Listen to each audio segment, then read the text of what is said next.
Oil makes up the largest portion of our energy use, so oil alternatives were the place to start. For 30 years, the U.S. has been the leading producer of biofuels. Hey, Scott. Hey. You ready to take a ride? You betcha. What do you got here? Well, it's my secret. We're going to tie it on the tractor, and we're going to go out, and I'll show you what we're going to do with it.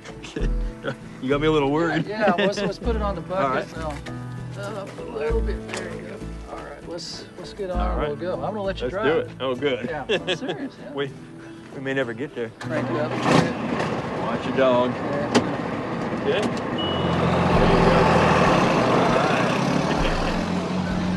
How many gears does this have? About, I don't know, 16? Oh, good.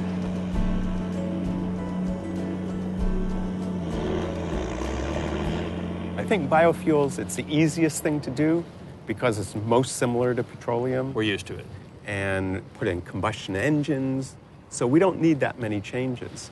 The United States has used corn, but the problem is you got this big, huge plant, and all you're using are those little tiny corn kernels. So you're actually just using the food. It doesn't make sense in many ways. Not only is it competing with food, which, raises some moral questions, but it tends to be much more energy intensive than other ways of growing biomass. It tends to have a much larger carbon footprint, and it uses much more resources, fertilizer, and other stuff. Okay. So ideally, we want to move to a next generation of biomass material.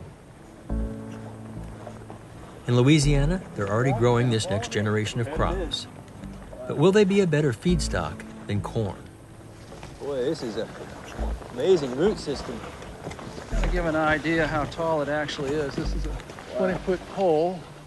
The other day I measured, it was 18 feet.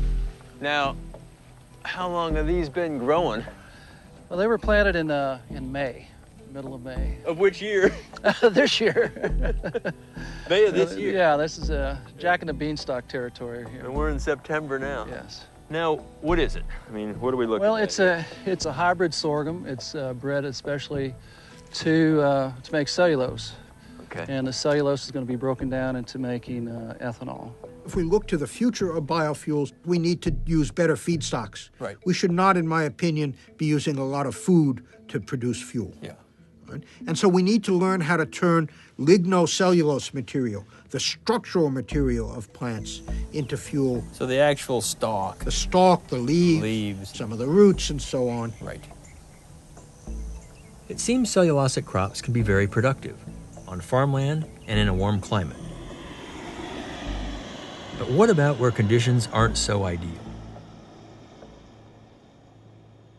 New York State is not a corn-producing state. We can produce trees quite well, and we grow a lot of the perennial grasses quite well. So if you're looking for a national initiative on biofuels, you need to be looking at feedstock availability across the country, not just what we have in the Midwest or the Southeast, but how all parts of the country can play in this initiative. Mm-hmm. Can I pull one? Oh, yeah. Is that all right? Yeah. Is it pullable? They're pretty tough. Broke off. Yeah. Switchgrass is just one of a number of perennial grasses that we can grow in agriculture across the country. And so why not look at different possibilities? So you're saying these kinds of grasses can be grown in places that just don't make sense for food crops? What we typically call marginal land. And Okay. we've got no shortage of marginal land in this area, which is why you see the changes in agriculture that we've seen from a lot of small dairies over the years to a lot of land that's just sitting idle. So far, cellulosic crops look good. High yield per acre, on marginal land, and in different climates. But what about turning them into fuel? What we do in this laboratory is very much about microbiology, using microbes to do the conversion of sugars into biofuels. So there's sugars in this fibrous cellulosic stuff, Yes, and you're trying to liberate it. exactly. Okay. Okay. The challenge, though, is how do you liberate those sugars in a very cost-effective way? Now, I can look to you dead in the eye today and tell you we can make ethanol from cellulosic material. It's a no-brainer. We know how to do that.